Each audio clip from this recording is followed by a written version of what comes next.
बच्चों, एक बार की बात है कि ब्रह्मा के मानस पुत्र नारद मुनि पर्वतराज हिमालय के यहाँ पधारे। उन्होंने पर्वतराज हिमालय से कहा कि पार्वती जी का विवाह अर्थात आपकी पुत्री पार्वती जी का विवाह शिव के साथ होगा, इसलिए मानसिक रूप से पार्वती जी ने शिव को अपने पति के रूप में वर्ण करने का दृढ़ निश्चय कर लिया था। अतः पार्वती जी भगवान शिव के पास जाती हैं और इधर तारकासुर ने देवताओं को अत्यंत त्रस्त कर रखा था।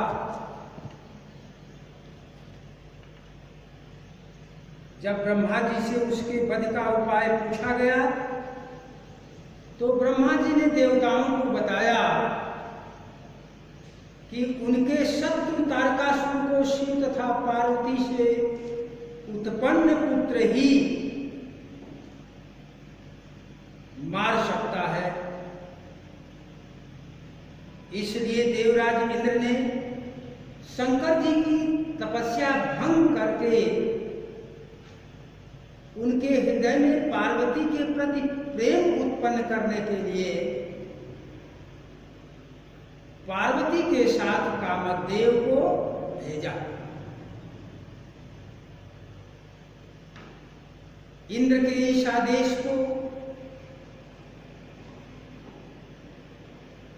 मदन शिरोधार्य करके अपने मित्र बसंत के साथ अर्थात बसंत ऋतु के साथ शिव जी जहां तपस्या में लीन थे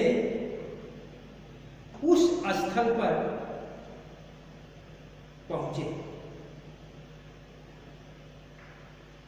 फलस्वरूप तप में विघ्न उत्पन्न होने पर क्रोधवश शिव जी ने अपनी तृतीय आंख से मदन को भस्म कर दिया, कामदेव को भस्म कर दिया। इसे देखकर पार्वती जी के मन में अत्यंत निराशा हुई और वे दुखी मन से घर वापस आ गई तथा मन ही मन पार्वती जी ने यह दृढ़ निश्चय किया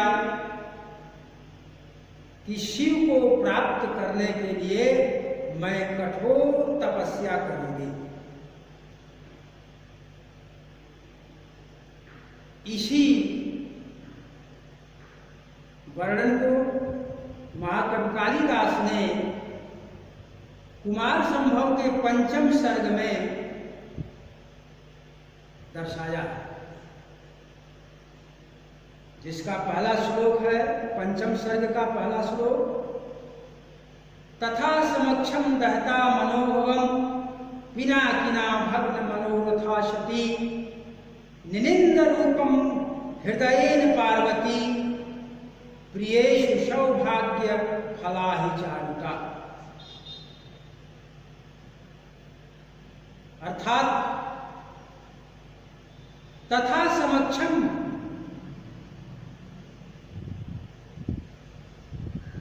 उस प्रकार समक्षम सामने मनोभवम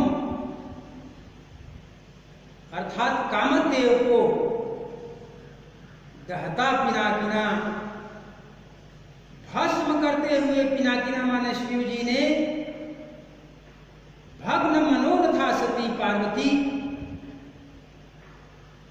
नष्ट कामना वाली पार्वती गौरी हृदय रूपम अपने हृदय में अपने ही सौंदर्य को निंदा करने लगी। चारुता प्रियेषु सौभाग्य फला, वह सुंदरता नहीं जो अपने अभीष्ट को अपने तरफ आकर्षित न कर सके, अर्थात जो अपने पति को अपनी सुंदरता पर आकृष्ट न कर सके, वह सुंदरता नहीं। इस प्रकार कहा कालिदास ने कि अपने नेत्रों के सामने कामदेव को भस्म करने वाले शिव के द्वारा विनष्ट अभिलाषा वाली पार्वती हृदय से अपने सौंदर्य की निंदा करने लगी और कहा कि सौंदर्य तो वही है जो प्रिय के सौभाग्य रूपी प्रेम को प्राप्त कर सके।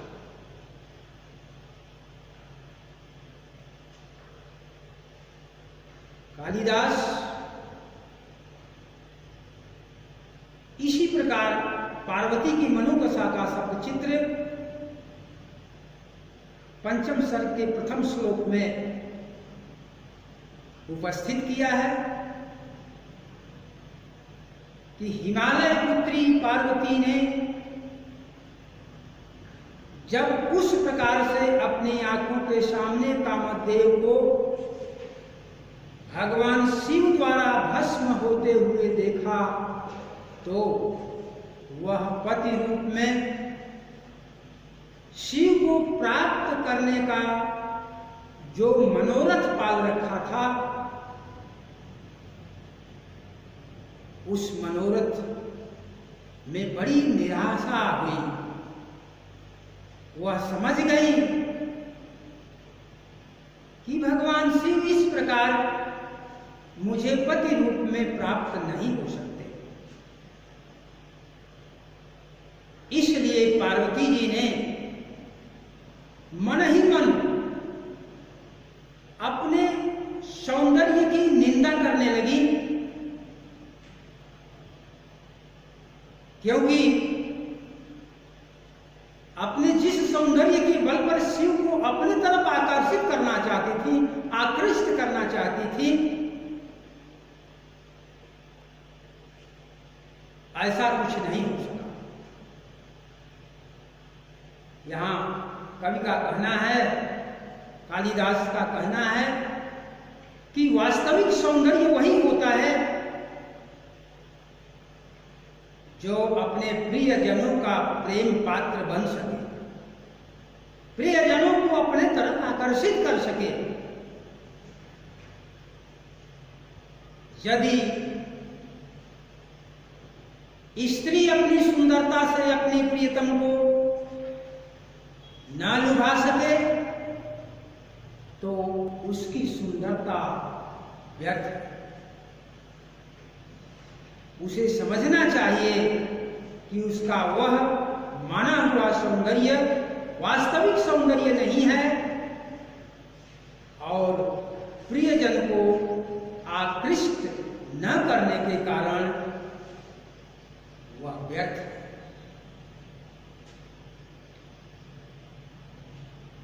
दूसरा श्लोक है,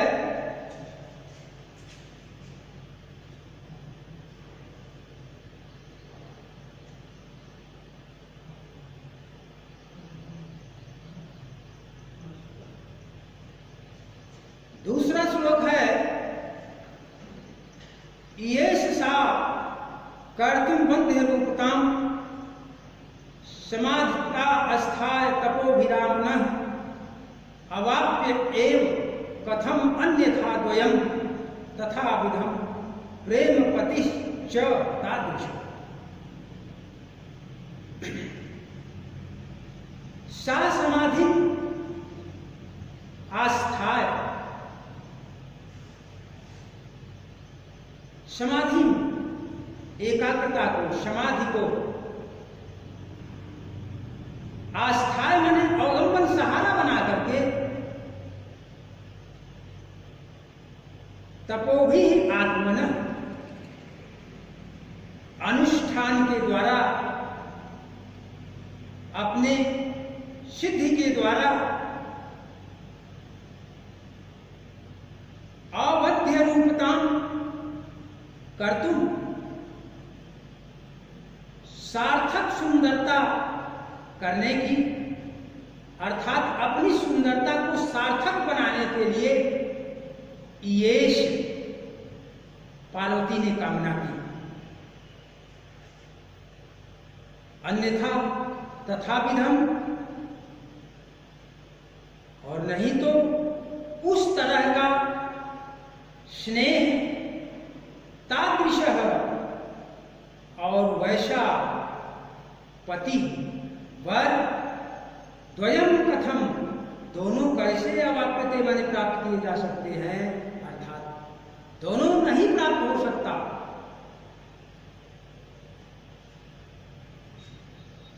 कालिदास कह रहे हैं कि सुंदरता से शिव को अपने वश में करने में निराश पार्वती ने तपस्या के द्वारा, तपस्या करके अपने मनोरथ को सिद्ध करने का निश्चय किया, अर्थात तपस्या के बल पर शिव को पति रूप में प्राप्त करने का दृढ़ निश्चय कर लिया। कहा कि सा समाधि आस्था तपोभि आत्मनः,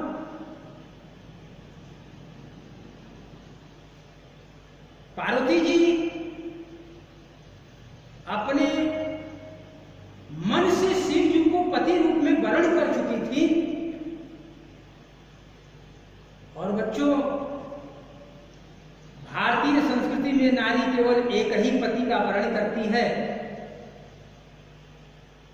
इसलिए पार्वती जी को अब पति रूप में केवल शिव ही चाहिए थे।